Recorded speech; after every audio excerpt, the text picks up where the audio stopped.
On a des favelas sur le territoire français. C'est là où se commettent les homicides, les règlements de compte entre malfaiteurs. C'est là où se vend la drogue. Si la police recevait un commandement l'autorisant à faire régner l'ordre dans ces endroits, elle le pourrait tout de suite. Un enfant de 4 ans est capable de comprendre que quand on donne un coup de pied dans une fourmilière, on tue pas les fourmis, on les éparpille. Ce sont des âmes simples. Si vous les empêchez pas de continuer, ils continuent. Sous M. Dupond-Moretti, la justice est devenue une bouffonnerie. La police de M. Darmanin et la justice de M. Dupond-Moretti, ils s'en foutent. Nous avons en France une justice de clochards. Certains de ces magistrats que je connais ont 300 dossiers sur leur bureau. Pour travailler sereinement, il faudrait qu'ils en aient 30.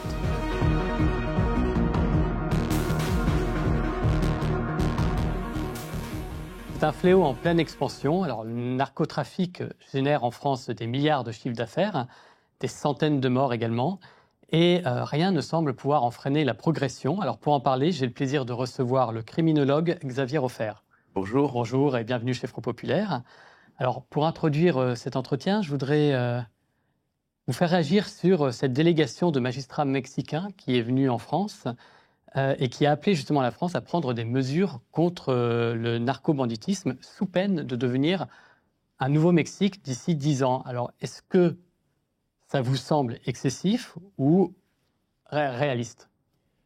Pas très. C'est-à-dire que je connais le Mexique, j'y suis allé, voilà, plusieurs années, avec 2 membres du cabinet du ministre de la Défense d'alors, pour voir si certains périls qui existaient au Mexique, c'est-à-dire l'existence d'armées criminelles, on ne peut pas appeler ça autrement, étant sur place au Mexique avec des dirigeants de la plus grande unité qui est utilisée pour lutter contre le narcotrafic au Mexique, c'est-à-dire les troupes de marine, les Marines mexicains, ils nous ont dit, ces gens-là qui sont tous les jours sur le terrain à combattre des narcos, que les cartels de la drogue au Mexique disposaient de plus d'hommes armés que l'armée mexicaine et mieux armés qu'elle. C'est-à-dire qu'on a affaire à des unités armées avec des blindés, je parle de celles des narcos, et qui sont capables d'abattre des hélicoptères en l'air. Jamais la France n'a eu ça et jamais la France ne l'aura, évidemment, car nous avons d'abord un territoire qui est plus réduit, ensuite nous avons, surtout en dehors des grandes villes où de telles entités criminelles pourraient commencer à s'implanter, nous avons une gendarmerie nationale, ce qui n'existe pas au Mexique, qui est assez bien informée, moins bien que dans le temps où ils savaient tout ce qui se passait à la campagne, mais quand même encore suffisamment bien pour voir se développer des unités qui dépasseraient le format de quelques dizaines d'hommes en armes. Et donc, c'est gentil de la part des magistrats mexicains d'être venus nous expliquer, parce que, effectivement, eux voient ce qui part de chez eux, c'est-à-dire les tonnes et les tonnes et les centaines de tonnes de cocaïne, notamment. Mais ils ne connaissent pas très bien les fondamentaux de la sécurité en France. Les fondamentaux de la sécurité en France, si vous voulez qu'on aille tout de suite au cœur du sujet, font que si jamais la France était dirigée par des gens qui savaient ce que c'est que les criminels et qui savaient comment les combattre, les succès qu'on pourrait avoir dans la lutte contre le narcotrafic, entre autres, seraient bien plus importants que ceux qu'on a aujourd'hui. L'insuccès qu'on a à l'heure actuelle est dû au côté brouillon, au côté amateur, et pour dire les choses clairement, à l'incompétence des gens qui nous dirigent, rien de plus. Bon, ça, on va en parler tout à l'heure. Mais alors, ce que vous dites est intéressant, ça veut dire qu'il y a beaucoup de fantasmes finalement qui sont véhiculés autour de la drogue et des dealers qui contrôleraient des pans entiers de quartiers, voire même des villes, on peut presque entendre ça, ce qu'on a tendance à appeler les fameux territoires perdus de la République. Alors la question c'est à quel point c'est du fantasme pour certains, ou au contraire une réalité pour d'autres. C'est tout simplement vrai, à savoir que, c'est pas moi qui le dis, ce sont les rapports officiels qui le disent. Les rapports officiels disent qu'il y a en France entre 1300 et 1350 quartiers qu'on appelle de la politique de la ville. Alors, on va beaucoup parler du vocabulaire et du sens des mots dans cette interview. J'y tiens parce que quand on n'exprime pas les choses correctement, on est incapable de les comprendre. Là aussi, pour prendre une métaphore médicale, si vous allez voir un médecin et si vous dites que vous avez un panari alors qu'en réalité vous avez un cancer ou l'inverse, vous risquez pas de guérir, quoi. Voilà. Donc il faut appeler les choses par leur nom.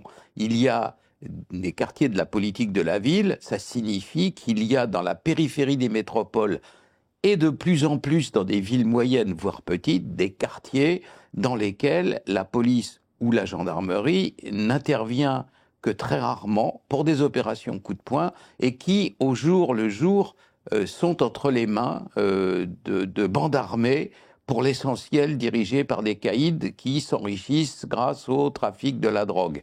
Naguère, le trafic de cannabis et de plus en plus le trafic de la cocaïne, qui devient une drogue très populaire. Pour vous donner une idée simplement de ce que représente le trafic de la cocaïne en Europe, parce que la France n'a plus de frontières, on est dans Schengen. Donc une fois qu'on est dans Schengen, les biens et les marchandises, hélas, les individus criminels et les marchandises illicites aussi bien que les marchandises honnêtes et les individus décents, circulent à peu près librement dans l'immense espace de l'Union européenne, 25 pays sur 27, quoi, sur le continent européen. Donc, la cocaïne, rien que l'année dernière, en 2023, et dans un seul port d'entrée, le principal, Anvers, on a saisi 116 tonnes de cocaïne. Ce n'est pas ce qui a été livré d'Amérique latine, c'est ce qui a été saisi par les douaniers. 116 000 kilos. Vous voyez la montagne de cocaïne que ça représente. Ça veut dire quoi? Comme les douaniers eux-mêmes. Alors, je parle d'Anvers parce que c'est le point d'entrée le plus important, mais il y a Rotterdam, mais il y a les ports du sud de l'Italie et du sud de l'Espagne, etc. Donc, on estime à l'heure actuelle que chaque année, ce qui passe à travers les mailles du filet et ce qui entre dans l'Union européenne pour être livré en demi-gros, puis par plus petites unités, et enfin à des dealers qu'on appelle de porte-cochère, ceux qui sont dans la rue, on a quand même de 7 à 800 000 kilos, de 7 à 800 tonnes de cocaïne qui sont distribuées et vendues chaque année en Europe. À l'heure actuelle, le gramme de cocaïne, prix moyen, en France, c'est 60 € le gramme. Je vous laisse faire le calcul, vous allez voir à quel point, enfin, les 116 tonnes qui ont été saisies, 113 tonnes, pardon, qui ont été saisies à Anvers, déjà, c'est 5 milliards d'euros. Vous voyez les sommes absolument prodigieuses, la capacité de corruption, la capacité d'infiltration dans la société, la capacité de se doter des moyens de communication cryptés les plus modernes. C'est ça, le trafic de la drogue. Alors, le point de départ, bien entendu, c'est le cône nord de l'Amérique latine. Et là, les Mexicains sont au balcon parce qu'ils sont juste au-dessus de la Colombie, du Pérou et puis de la Bolivie, c'est-à-dire les endroits où on cultive la coca. Et donc, à partir de ce moment-là, eux nous préviennent. Mais bien entendu, les formes que ça peut prendre en France et même dans d'autres pays européens, même dans des pays qu'on appelle de manière un peu dramatiquement des narco-États maintenant, comme les Pays-Bas, les formes sont beaucoup moins dangereuses.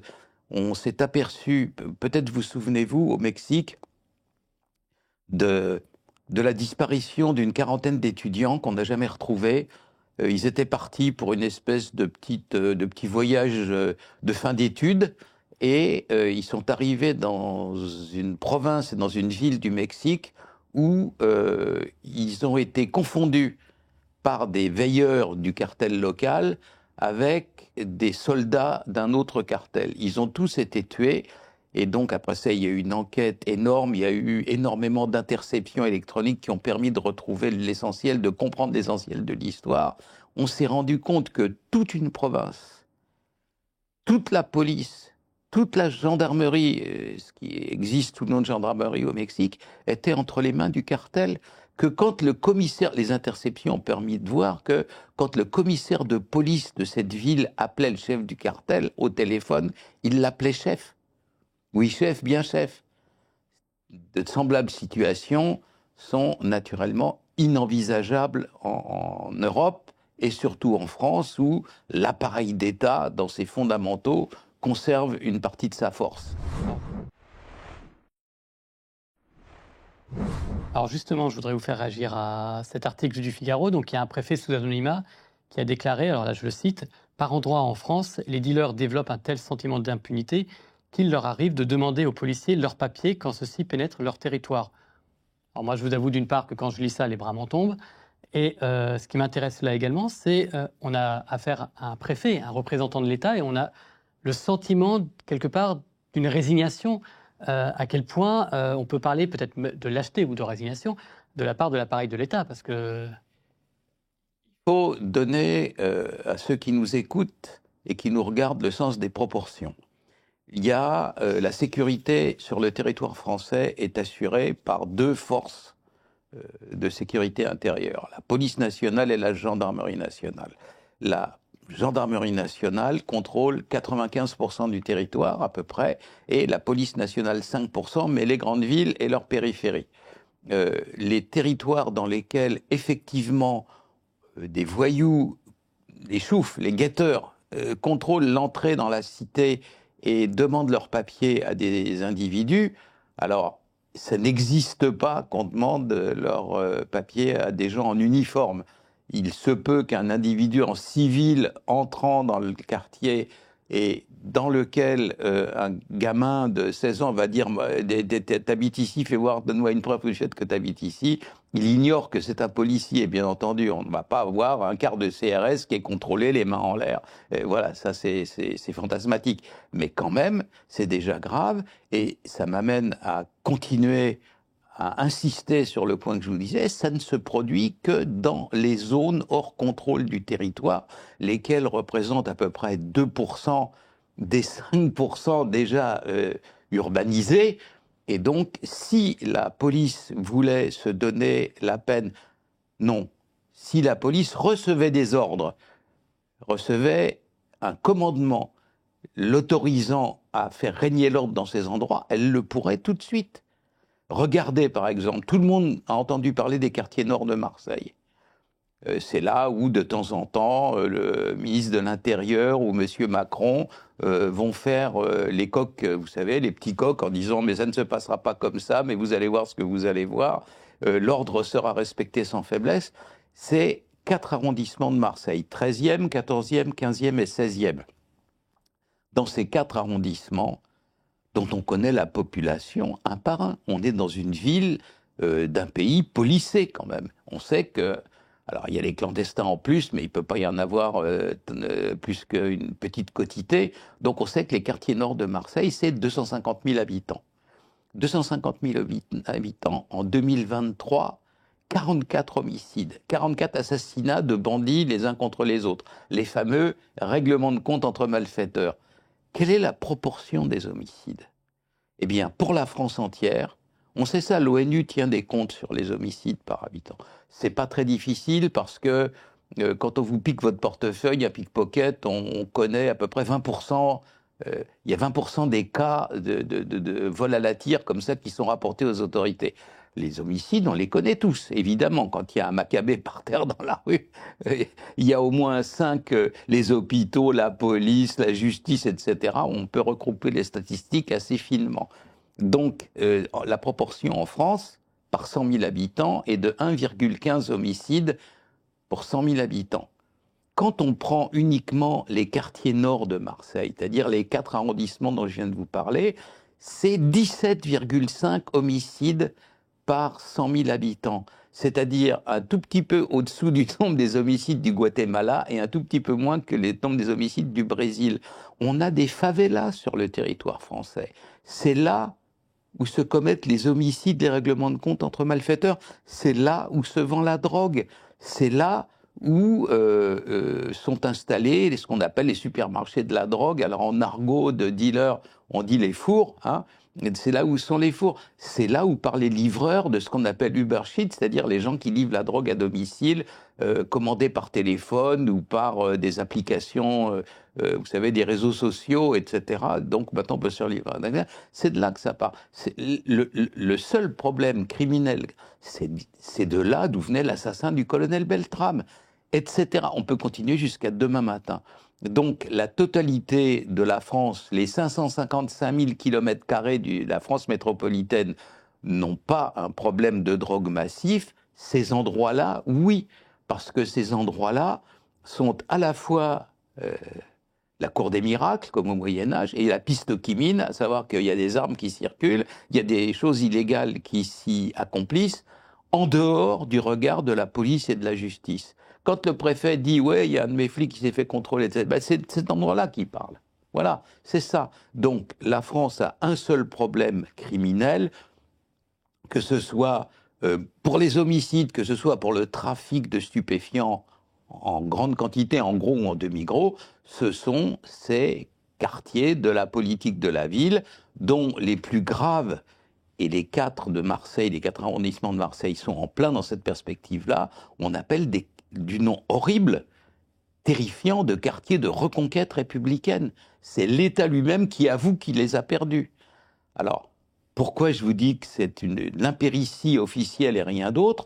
Parce que sur les 4 arrondissements du nord de Marseille, Sevran récemment, où il y a eu plusieurs homicides, il n'y a aucun commissariat de police. Il n'y a pas la police sur place. Le 8e arrondissement, où par une amusante coïncidence, il y a la présidence de la République, et puis des bourges, des gens riches, etc. Il y a des commissariats, il y a sa grouille de policiers dans les quartiers nord de Marseille, et à Sevran, et dans tant d'autres municipalités de la ceinture autour de Paris, de la petite ceinture, il n'y a pas de police. Il faudrait mettre les policiers là où il le faut et pas là où ils ont envie d'être pour leur confort personnel, et vous verriez les agressions et les trafics baisser naturellement considérablement.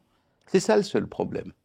Alors, quand vous nous expliquez ce que vous venez de dire, j'ai le sentiment finalement que c'est des problèmes qui sont très locaux. Ce qui m'interpelle, c'est est-ce que c'est un phénomène en évolution, en augmentation, ou c'est un phénomène auquel on fait plus attention désormais, peut-être par les réseaux sociaux, peut-être parce qu'il y a plus de vidéos qui circulent.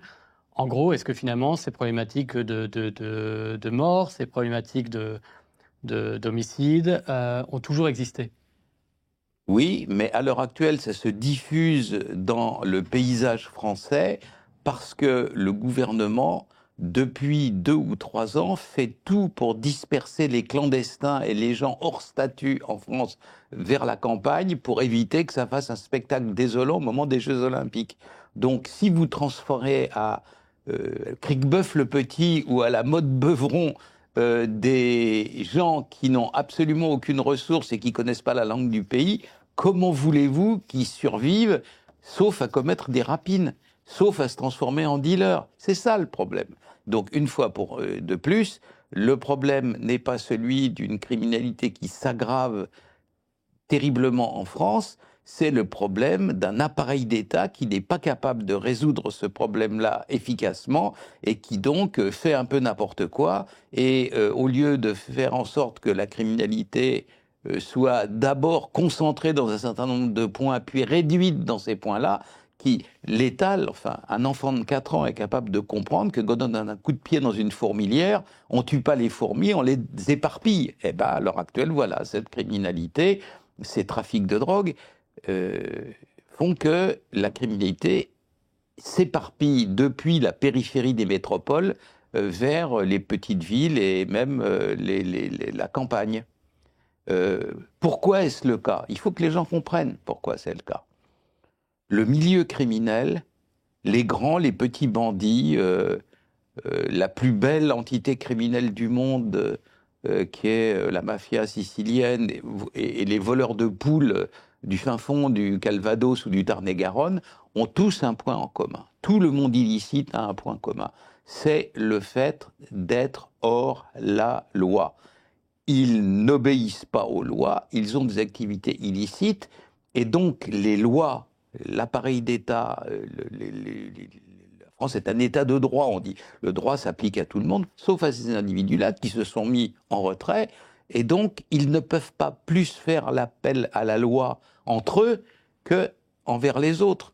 Ce qui fait que quand vous avez 2 petites bandes qui se créent dans la périphérie d'une ville moyenne de province, pour vendre de la drogue. Au bout d'un moment, en vertu d'une loi économique qui s'applique à toutes les matières qu'on vend, à tous les biens qu'on vend, licites ou illicites, on va arriver à la loi des rendements décroissants. Ce qui, au début, rapportait plus, finit par rapporter moins, parce qu'on fait de la concurrence, donc on est obligé de vendre moins cher, donc on gagne moins d'argent. C'est une espèce de spirale descendante que tout le monde connaît en économie. À la fin, vous avez eu une épicerie dans le Valois, hein, et puis il y a un concurrent qui vous gêne en faisant des baisses abusives. Vous allez voir le tribunal, votre avocat. Les bandits, ils n'ont pas accès à ces facilités-là. On n'a jamais vu un bandit en poursuivre un autre au prud'homme parce qu'il n'est pas bien payé ou faire un procès parce qu'il fait du dumping, hein. Quelle est la seule solution qu'ont les bandits pour régler leurs problèmes? C'est le fait de se casser la gueule ou de s'assassiner.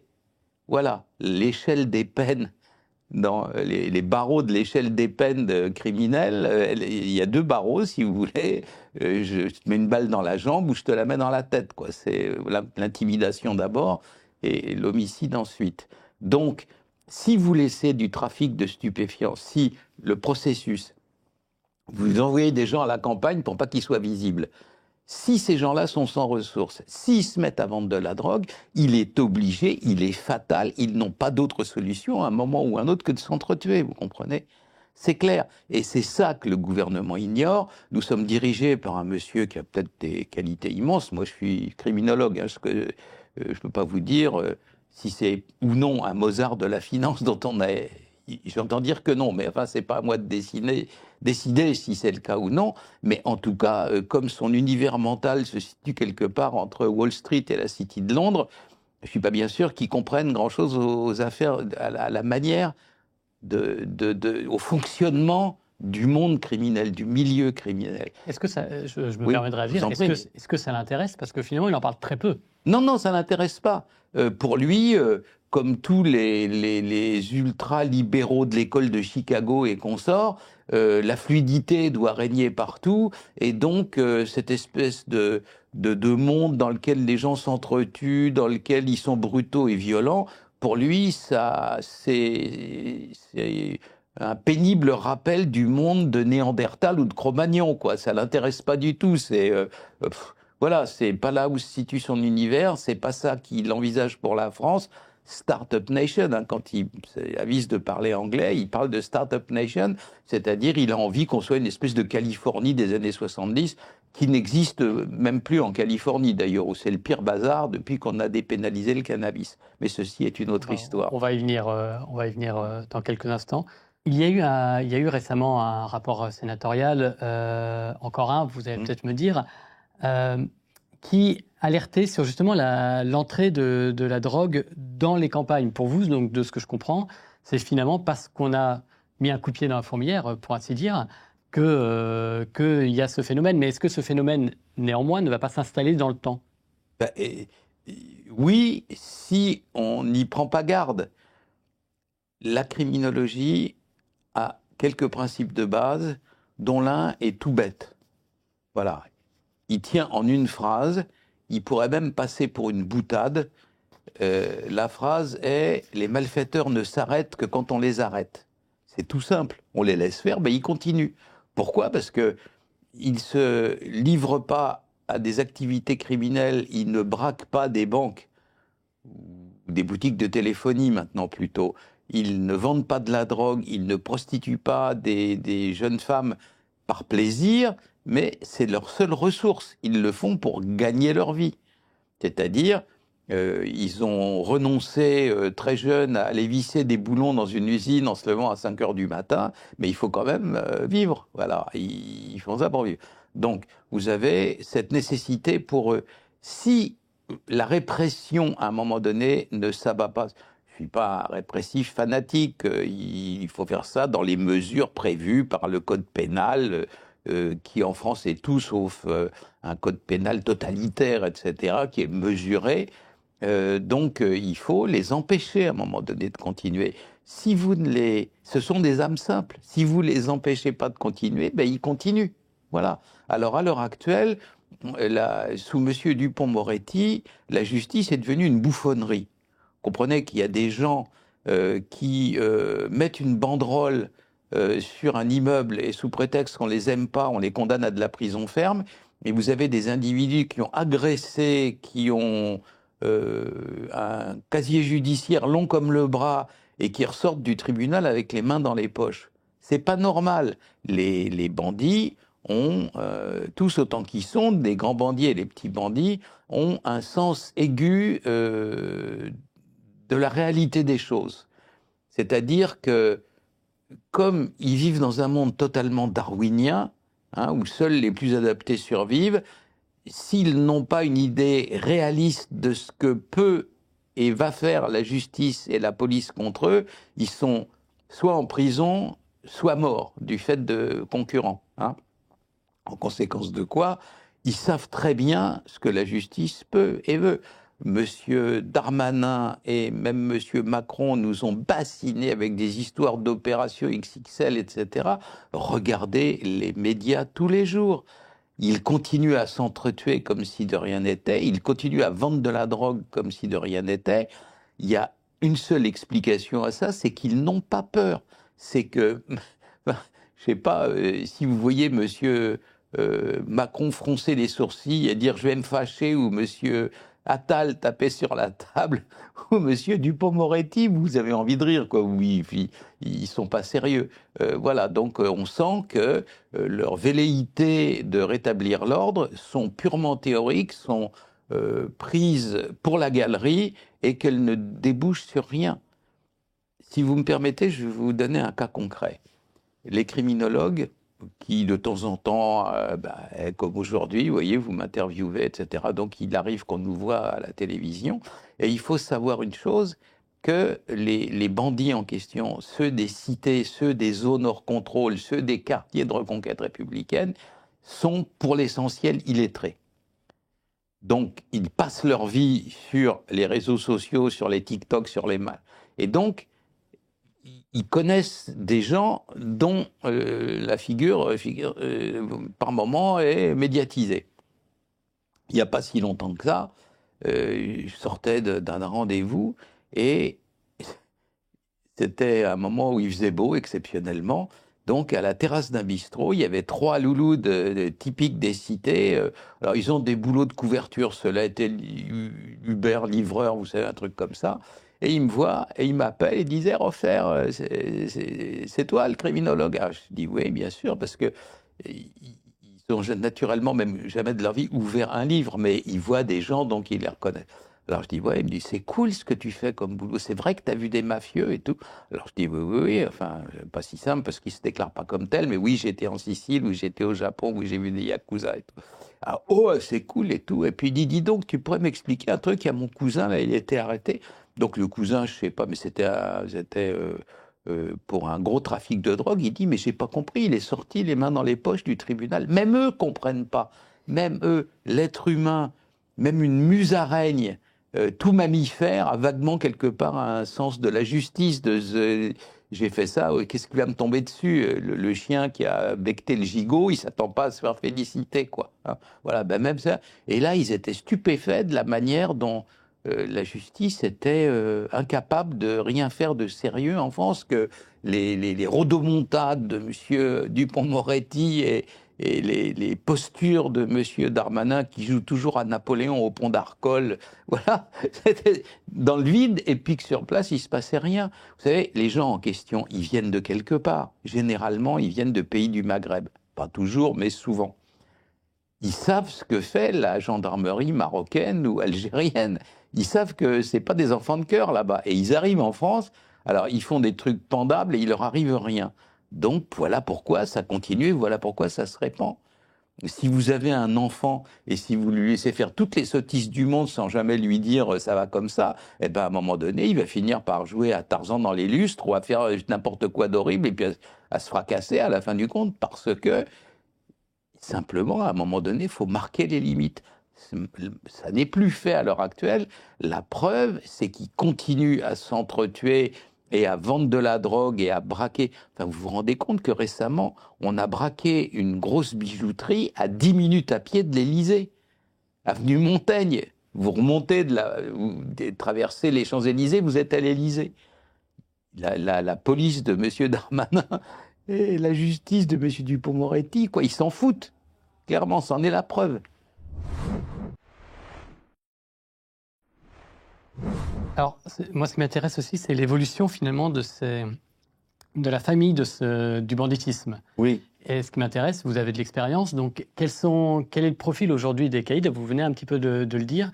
Ce qui m'intéresse aussi, c'est quel rôle jouent les mineurs et une partie de l'immigration illégale dans ce trafic. Alors, le gouvernement le sait très bien. Chaque année, la gendarmerie nationale et la police nationale publient un rapport sur les activités du crime organisé en France. La gendarmerie, ça s'appelle le service de renseignement criminel. Il publie un texte qui fait 120 ou 150 pages. Et pour la direction de la police, ça s'appelle le CIRASCO, S-I-R-A-S-C-O. Il publie des textes. Et donc, il y a 2 ans, j'ai fait remarquer en riant que c'était pas Mme Le Pen ou M. Zemmour qu'il fallait accuser de dire que les bandits étaient des étrangers, c'était le ministère de l'Intérieur, puisque quand vous prenez la nomenclature département par département de qui fait quoi sur le terrain, vous avez plus un Français de souche. Plus un. Le seul endroit où il reste, vous savez, les petits villages gaulois, Astérix, etc., encore un peu de bandits qui sont d'une origine française, c'est les Corses de Marseille. Le reste, près de Grenoble, là c'est plutôt, vous savez, des Albanais, et puis dans tel endroit, il y a des Chinois, et puis à tel endroit, etc. Là, il faut être parfaitement honnête et clair là-dessus. Il y a 3 catégories d'infractions graves en France, de crimes qui sont dangereuses pour la société française, qui sont de niveau stratégique. La criminalité en col blanc, le notaire qui va détourner de l'argent, les banquiers, machin, ça, c'est des Français de souche. Les atteintes à l'environnement, c'est-à-dire, ça peut être grave, le poison versé dans une rivière, tous les poissons crèvent, etc. C'est aussi là la population d'origine de la France. Et il y a ce qui s'appelle la criminalité ou la délinquance de voie publique. Et là, pratiquement, ce ne sont plus que des étrangers. Voilà, tout le monde le sait. Personne dans l'histoire de la Ve République ne ment plus et mieux que M. Darmanin. Il a dit dans les moments des émeutes, vous savez, il y avait des Kevin et des Mathéo, tu parles, tu es à 95%. Alors ceux qui avaient des prénoms français n'étaient pas pour autant issus de la population historique de ce pays, quoi. Il y en avait l'immense majorité qui était, comme on dit aujourd'hui dans le monde, issus de la diversité. Voilà, c'est ça le problème. Comment vous jugez finalement dans son ensemble la question du traitement fait par les médias? Moi, ça m'intéresse aussi de savoir comment vous la jugez de cette question du narcotrafic et de la question sécuritaire. Ce que vous venez de nous dire, je ne suis pas sûr que vous le diriez, beaucoup de médias le porteraient comme discours. Ah ben évidemment non, parce que il y a un proverbe italien qui est très joli, qui dit « c'est celui qui paye l'orchestre qui choisit la musique ». Donc, à qui appartiennent les médias en question? Ils appartiennent à des milliardaires ou à l'appareil d'État français. Et les milliardaires qui possèdent la presse d'information générale et le gouvernement français sont tous d'accord sur un point. Ils vendent à la population une chose qui est la mondialisation heureuse. Plus il y a de mondialisation, plus vous êtes heureux. Alors, naturellement, si vous dites qu'il y a des étrangers dans la criminalité de voie publique, ça ne fait pas leur affaire, parce que c'est des chances pour la France, etc. Pas, apparemment, puisqu'ils commettent des méfaits, voire des crimes sur le territoire. Donc, évidemment, ce que je dis aujourd'hui, qui est la vérité simple et vraie, on peut le constater, rien qu'en allant, vous allez aujourd'hui à la porte de Fleury-Mérogis pour voir qui vient voir les prisonniers, vous avez compris ce que c'est. Et qu'on vienne pas me dire que la justice et la police française sont une forme de Ku Klux Klan qui s'acharne à dessein sur des gens issus de la population immigrée pour les coller en prison. Ce n'est naturellement pas vrai. Il y a, la police et la justice, dans leurs composantes, sont l'image de la population française, il y en a de droite, il y en a de gauche, il y a un peu tout, et puis l'appareil qui les domine avec les obligations, les exigences de la procédure pénale fait qu'on ne peut pas pratiquer le délit de sale gueule plus que ça, quoi. Il y a sans doute quelques exceptions, ou n'y en a-t-il pas, mais ce n'est pas la majorité du genre, voyez-vous. Donc, à l'heure actuelle, ces médias-là font tout ce qu'ils peuvent pour dissimuler le réel criminel. Ils le dissimulent tant qu'ils peuvent. Tant qu'ils l'ont pu, ils l'ont nié. Il y en a qui continuent. Vous savez, chaque fois qu'il y a une statistique qui sort, vous avez Le Monde ou Libération, les fact-checkers qui disent « Ah, mais est-ce que… » Et alors, ils interviewent des clowns ou des farfelus qui, depuis 20 ans, nous disent que au Moyen-Âge, il y avait plus d'assassinats commis à coups de pertuisane que maintenant et qu'au 19e siècle, il y avait plus de vols de bétail qu'aujourd'hui dans la région parisienne. Bon, on les connaît, c'est des gauchistes, mais ils sont pris au sérieux par 2-3 médias, dirons-nous, de référence, mais c'est naturellement totalement faux. Si on prend la seule statistique qui compte, celle où l'on calcule ensemble les homicides et les tentatives d'homicide, c'est-à-dire les gens, 100% des individus qui ont commis ces actes ont voulu tuer, mais certains ont réussi et d'autres ont raté, c'est-à-dire les morts et les blessés graves. Pourquoi faut-il les calculer ensemble? Pourquoi est-ce la seule forme honnête et possible de calculer ça ensemble? Parce que entre les années 80 et les 90, la France, qui est un pays très inventif, a inventé quelque chose de superbe qui s'appelle la médecine d'urgence, les SAMU et les SMUR. En 1970-80, quand vous étiez poignardé par votre maîtresse ou quand vous tiriez un coup de fusil sur votre épouse, ce qui est très mal, ce qu'il ne faut jamais faire, quand vous étiez blessé dans la rue par des voyous, entre le moment où vous ramassez dans la rue et le moment où vous étiez sur la table d'opération, vous aviez 70% de risque de mourir. Après l'implantation des SAMU et des SMUR, services de médecine urbaine, d'urgence, etc., chaque fois que vous avez un individu ramassé dans la rue, il l'est désormais par des véhicules spéciaux avec un personnel formé pour tout de suite brancher les tuyaux qu'il faut, etc. Et donc, vous n'avez plus que 3 risques sur 10 de mourir. Fatalement, les statistiques de 80 sur le nombre de morts et celles de 2023, elles ne veulent rien dire.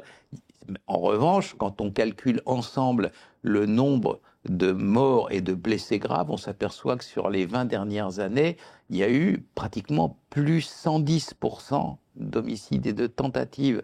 Ça signifie indéniablement, dans les métropoles et alentours, que la société est plus violente qu'avant. Les coups et blessures volontaires hors famille. Il y a 2 formes de coups et blessures volontaires. Il y a l'ivrogne qui rentre chez lui et qui bat sa femme, en gros, hein. Et puis, il y a les gens qui se font casser la figure dans la rue pour des raisons X ou Y. Donc, c'est coups et blessures dans le cadre familial et hors du cadre familial. Que peut-on dire des coups et blessures dans le cadre familial? On ne peut pas mettre un gendarme ou un policier dans chaque salon, donc c'est l'éducation, c'est le long terme, c'est comme la résorption de l'alcoolisme en France, c'est sur 50 ans qu'on peut y arriver petit à petit. En revanche, ce qui est très significatif, c'est les coups et blessures hors famille. Vous sortez dans la rue, là, et puis vous faites casser la figure pour vous voler votre sac, ou simplement parce que vous avez une tête qui ne revient pas à celui qui vous a tapé dessus. Eh bien ça, depuis les années Macron, c'est-à-dire de 2017 à 2023, dernière année complète, chaque année, ça augmente de 6%. Et donc, c'est cumulatif. Donc, ça veut dire que depuis 6 ans, ça fait 35 ou 40% d'augmentation, vous voyez. Donc, ça veut dire qu'on est face à des gouvernements qui sont infichus, M. Hollande pareil, qui sont infichus de résorber la violence, que les bandits ne prennent pas au sérieux et qui n'ont pas été capables de mater le monde criminel, dans le respect de l'état de droit, on n'est pas en Corée du Nord, mais qui n'ont pas été capables de mater le milieu criminel. C'est ça la réalité. Et quand on emploie l'expression fameux sentiment d'insécurité, on édulcore. Oui, c'est ça, c'est-à-dire que il Il y a des gens qui sont incapables d'évoluer. Pourquoi? Parce qu'ils sont bêtes ou qu'ils sont têtus ou qu'ils ne travaillent pas. Donc, en gros, c'est les 3 catégories de gens qui restent. Alors, quand M. Mitterrand est arrivé au pouvoir, il y a 3 sociologues gauchistes, pardonnez-moi le pléonasme, qui ont publié un livre sur le sentiment d'insécurité. Et depuis, dans une forme de gâtisme propre à certains médias, vous avez remarqué que chaque fois qu'il y a un chef de la mafia en Sicile qui est tué, je veux dire, il y en a un autre le lendemain matin, ça fait un siècle que ça dure, mais il titre toujours le dernier parrain. Quoi, le dernier parrain? Il y en a un autre le lendemain matin. Macron, c'est pas le dernier président de la République. Quand il sera plus président, il y en aura un autre. Les familles mafieuses, c'est pareil. Alors, il titre toujours le dernier parrain. Et puis, pareil, l'insécurité ne peut être qu'un sentiment.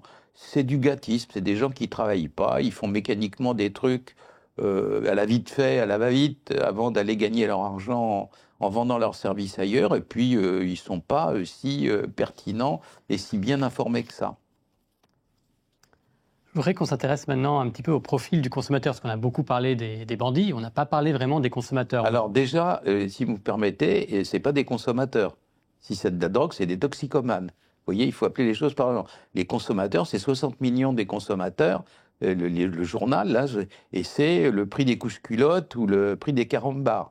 Les gens qui se droguent sont des toxicomanes. Si on n'appelle pas les choses par leur nom, on n'arrive à rien.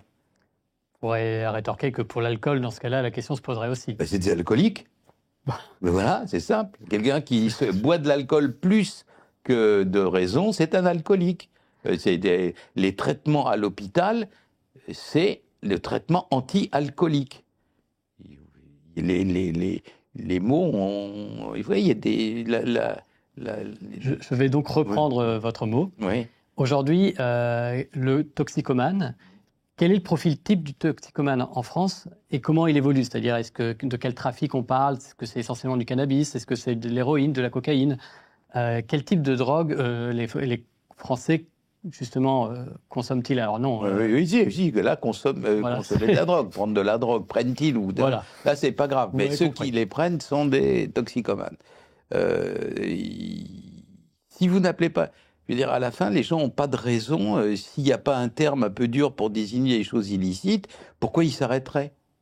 Je suis un consommateur, que je mange des biscottes. C'est intéressant ce que vous dites, parce que je me permets de réagir. C'est que quand M.